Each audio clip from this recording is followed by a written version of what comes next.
Hi friends, ভারতীয় রান্নাঘর cooking চ্যানেলে আপনাদের সবাইকে স্বাগত। আর আজকে নিয়ে চলে এসেছি মা দিদিমার হাতের সেই পুরনো রান্না রুই মাছের ঝোল। আর রুই মাছের ঝোলটা কী করে বানাই সম্পূর্ণটা আপনাদের সাথে শেয়ার করব। তো আশা করি আপনারা ভিডিওটা ভালো লাগবে। তো চলুন ভিডিওটা এখান থেকেই শুরু করছি। আর ভিডিও শুরু করার সময় আপনারা দেখতেই পাচ্ছেন এখানে 5 পিস রুই মাছ নিয়ে নিয়েছি। আর এখন এটা ম্যারিনেট করব। আর তার জন্য প্রথমে দিয়ে নিচ্ছি হলুদের গুঁড়ো, আর সাথে দিয়ে নেব লবণ। আর কোনো আইটেম লাগতেছে না, হলুদের গুঁড়ো আর লবণ দিয়ে আমরা মাছটাকে ম্যারিনেট করে 10 মিনিটের জন্য রেখে দেব।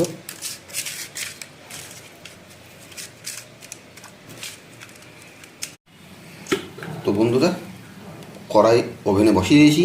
আর এখন দিয়ে নেব সরষের তেল। আর সরষের তেলটা গরম হয়ে গেলে আমরা কিন্তু মাছগুলো ভেজে নেব। ওকে,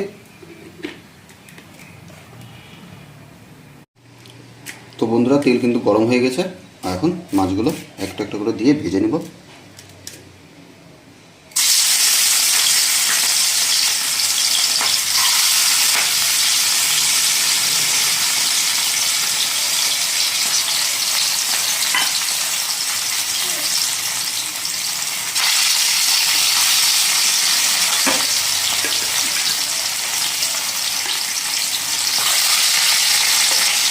তো বন্ধুরা, আমাদের মাছ কিন্তু ভাজা হয়ে গেছে আর ভালো করে কড়া করে ভেজে নিয়েছি। আর এখন দিয়ে নেব আমরা এখানে কয়েকটা বেগুন কেটে রেখেছি। বেগুন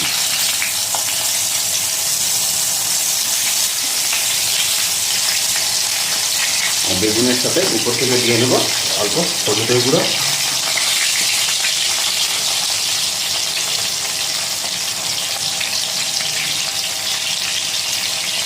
আর দিয়ে নেব লবণ। বেগুনটাও কিন্তু আমরা ভেজে নেব।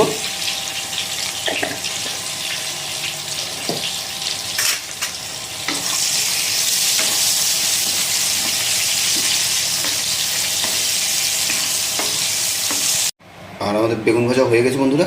এখন দিয়ে নিচ্ছি আলুগুলো। আর আলুগুলো সেম প্রসেসে এবার ভালো করে ভেজে নেব। একদিকে আলু ভাজা হচ্ছে বন্ধুরা, আর একদিকে আমি একটা পেস্ট বানিয়ে নেব। পেস্টটা বানানোর জন্য প্রথমে নিয়েছি পেঁয়াজ,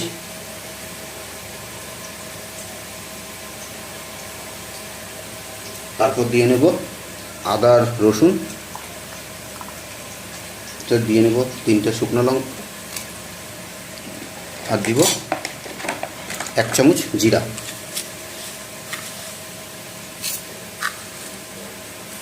এখন এটা একটা মিহি পেস্ট বানিয়ে নেব। তবে বন্ধুরা, আমরা তো এখন মিক্সার গ্রাইন্ডারে পেস্ট করে নিচ্ছি, পারলে কিন্তু এটা শিলনোড়াতে করবেন। শিলনোড়াতে কিন্তু মশলার টেস্ট আরও বেড়ে যাবে। তো আমাদের আলু ভাজা হয়ে গেছে। আর একই তেলে এখন আমরা দিয়ে নিচ্ছি গোটা জিরা হাফ টিস্পুন। এখন দিয়ে নিচ্ছি পেঁয়াজ কুচি,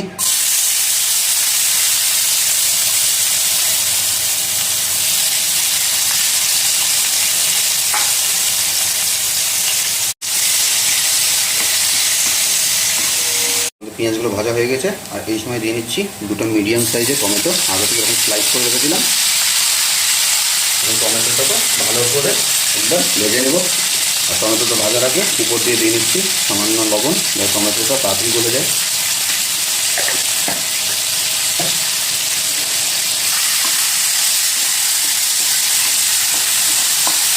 আমাদের টমেটোটা মোটামুটি গলে গেছে। আর এই অবস্থায় আমরা যে পেস্টটা বানিয়ে রেখেছিলাম সেটা এখন দিয়ে নেব।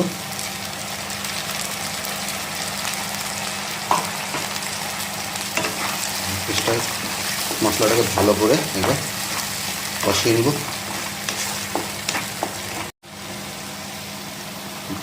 মশলা কিন্তু আমাদের ভালো করে কষানো হয়ে গেছে। আর এখন 2টা গুঁড়ো মশলা আমরা অ্যাড করবো এখানে। প্রথমে দিয়ে নিচ্ছি হলুদের গুঁড়ো, আর তার সাথে দিয়ে নেব কাশ্মীরি লাল লঙ্কার গুঁড়ো,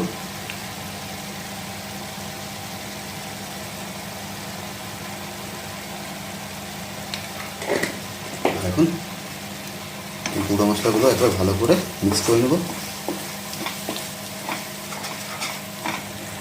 তো আমাদের মশলা কিন্তু একদম কষে গেছে, তেলও ছেড়ে দিয়েছে। আর এখন সময় হয়েছে আলুগুলো দিয়ে নেওয়া। যে আলুগুলো আমি আগে ভেজে রেখেছিলাম সেগুলো এখন দিয়ে মশলার সাথে একবার ভালো করে কষিয়ে নেব।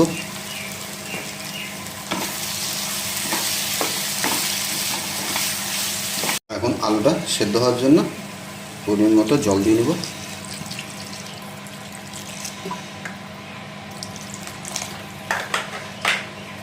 জলটার সাথে একবার ভালো মতো মশলাগুলো মিক্স করে নেব।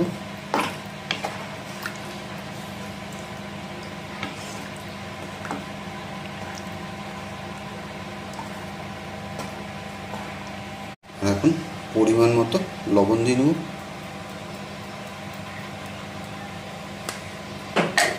লবণ দিয়ে আমরা 10 মিনিটের জন্য ঢেকে দেব।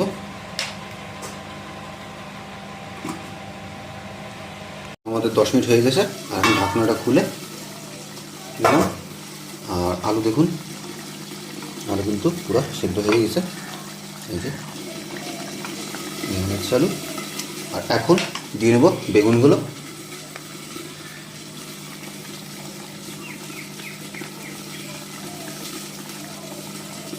সত্যি কথা বলতে বন্ধুরা, মা দিদিমা রান্না করতে আমার নিজেরও আজকে খুব ভালো লাগতেছে। ছোটোবেলায় আমরা এইভাবেই খেয়েছি মা দিদিমাকে রান্না, এটা আজকে মনে পড়ে যাচ্ছে বারবার। আমার মাও এরকমভাবেই রান্না করতো, আলু বেগুন দিয়ে মাছের ঝোল।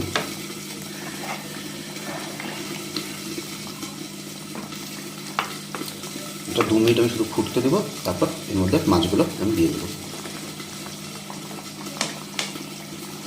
আর এখন বন্ধুরা দিয়ে দেবো মাছগুলো।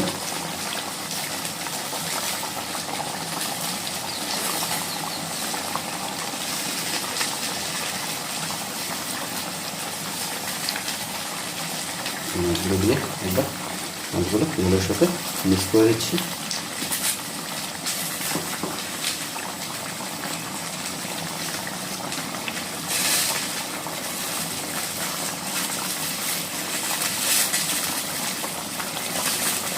দু মিনিট ফুটতে দেবো। আর এখন থেকে দিয়ে নিচ্ছি গুঁড়া গরম মশলা।